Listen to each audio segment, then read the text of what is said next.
ओम शांति।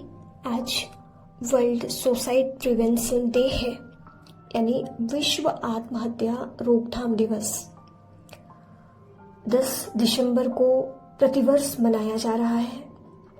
इसका एक बहुत बड़ा कारण क्योंकि तेजी से लोगों के द्वारा ये प्रतिक्रियाएं होती जा रही हैं। दिन ब दिन ये आंकड़े बढ़ते जा रहे हैं। मानसिक असंतुलन, मानसिक तनाव ऐसी घटनाओं को ला रहा है जिसमें कहा जाता है कि लगभग एक वर्ष में 8 लाख से अधिक लोग सुसाइड करके समाप्त हो जाते हैं, जिसमें कुछ आंकड़ों के मुताबिक हर 40 सेकंड में एक व्यक्ति आत्महत्या की कोशिश करता है। हम इसको थोड़ा सा समझते हैं, आखिर क्यों। सबसे पहले, आत्मा को कोई खत्म नहीं करता है, देह को खत्म करते हैं। व्यक्ति जब किसी परेशानी से जूझ रहा होता है, वो परेशानी हो सकती है मानसिक कोई समस्या हो सकती है, परिवार का कोई कारण हो सकता है, कोई भी बातें हो सकती हैं, या फिर आर्थिक तंगी हो सकती है, या दहेज वगैरह वाली बातें हो सकती हैं, या फिर पढ़ाई का प्रेशर हो सकता है, या कुछ करना चाहते हैं वो नहीं कर पाते, या किसी से मिला हुआ धोखा या कुछ गलत कार्य कर दिए जो लोगों के सामने हम नहीं प्रूफ होना चाहते। ऐसी घटनाओं में व्यक्ति सुसाइड करने को सही समझता है, पर ये पूरी तरह से गलत है। ये मन की अनस्टेबिलिटी है और नासमझी है, क्योंकि उसे नहीं पता कि आत्मा कभी मरती नहीं है। वो एक भूल करता है, समझता है कि शायद मैं सुसाइड कर लूंगा तो इन सभी चीजों से मुक्त हो जाऊंगा। नो, ऐसा कभी हो ही नहीं सकता है। आपको भी पता होगा कि आत्मा को कोई भी चीजें क्षति नहीं पहुंचा सकती हैं। खुद खुशी करके हमें जो शरीर मिला था कर्म करने के लिए, हमने उस शरीर को खत्म कर दिया। हम इस बात को अच्छी तरह से जानते हैं कि बच्चा हो या बड़ा, युवा या बुजुर्ग, ये मायना नहीं रखता कि किस एज का व्यक्ति है। जब भी वो शिकार होता है मानसिक बीमारी का, जब वो किसी परिस्थिति का निदान नहीं पाता है, तब ये कदम उठा लेता है। इसलिए 2003 से international association for suicide prevention की तरफ से आत्मा को जागरूक करने के लिए, मानसिक जागृति के लिए ये कार्य शुरू हुआ है, जिसमें लोगों को बताया जा रहा है कि किस तरह से हम परिस्थितियों का सामना करना सीखें, ना कि आत्महत्या का चुनाव करें, क्योंकि ये हमारे लिए पूरी तरह से अनुचित है।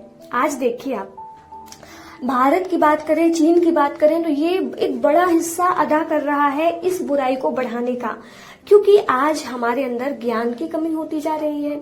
आज हम सोशल मीडिया पे इतने ज्यादा इन्वॉल्व हो चुके हैं, या फिर हमारे जो जगत है जिसमें हम कुछ चीजों को पाना चाहते हैं, जिसमें होड़ लगी पड़ी है, हम उधर भागते जा रहे हैं और हम ये नहीं कर पा रहे हैं, डिसीजन नहीं ले पा रहे हैं हमें अपने लिए क्या करना है। उस समय यदि कोई नुकसान होता है, यदि कोई बड़ी हार मिलती है, उसे सह नहीं पाते हैं, और सहन शक्ति की कमी ही पैदा करती है विचारों को कि अब खत्म कर लिया जाए अपने को।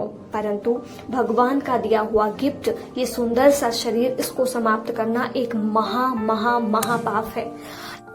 यदि आप किसी मानसिक परेशानी से जूझ रहे हैं, तो मैं यही आपसे कहना चाहूंगी कि आप किसी साइकेट्रिस्ट के पास में जाइए, मनोचिकित्सक में पास में जा करके आप कुछ डिस्कस कीजिए, आप अपने दिल की बातों को बताइए।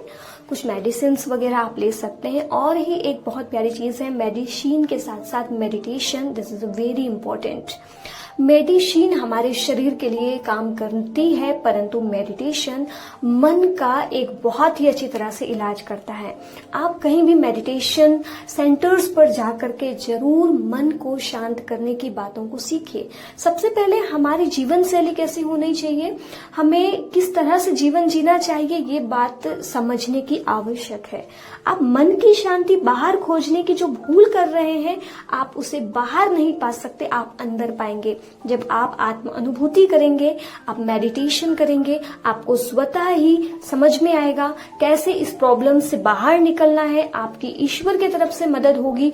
आप किसी आध्यात्मिक धार्मिक स्थानों पर जरूर जाते रहिए, इससे कभी भी ये समस्याएं आप पे हावी नहीं होंगी। मन की कमजोरी ही तो है, भगवान से दूरी ही तो है जो ऐसी बड़ी बड़ी समस्याओं को पैदा कर रही है। बातें तो किसकी लाइफ में नहीं आती हैं, परंतु यही होता है कि जब हमारे अंदर समझ की कमी होती है, ज्ञान कम होता है, हम बाह्य इंफॉर्मेशंस को ही नॉलेज समझ रहे होते हैं, हम वास्तविकता से दूर हो चुके होते हैं, तब कोई परिस्थितियां आती है और हम सुसाइड करने की सोच लेते हैं क्योंकि हम उसे फेस नहीं कर पाते हैं। So meditation is very important. आप जरूर मेडिटेशन सीखिए।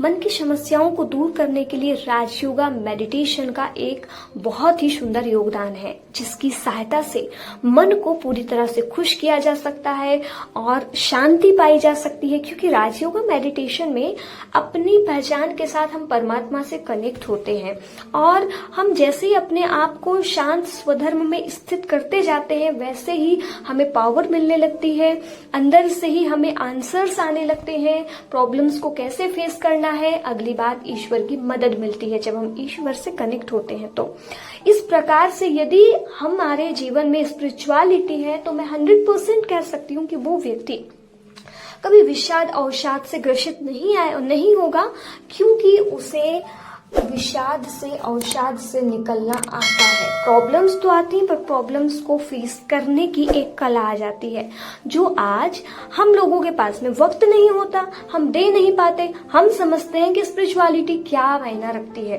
परंतु आज की बढ़ती समस्या को रोकने में सबसे बड़ा योगदान जो है वो स्पिरिचुअलिटी ही देती है और उसकी शरण में हर एक को अभी से आने की जरूरत है। आपको तो पता होगा ना, प्यास लगने के बाद कुआं नहीं खोदा जाता है, कुआं पहले से खोद के तैयार कर लिया जाता है। मतलब समझिए कि प्रॉब्लम्स आएगी तब हम करेंगे, ऐसे नहीं है। उस समय तो हमारे पास शक्ति ही नहीं रहेगी, लेकिन पहले से हमें ये चीजों को सीखना पड़ेगा। जीवन का एक अभिन्न अंग मेडिटेशन को हमें बनाना होगा। तो आप सभी का स्वागत है। ओम शांति।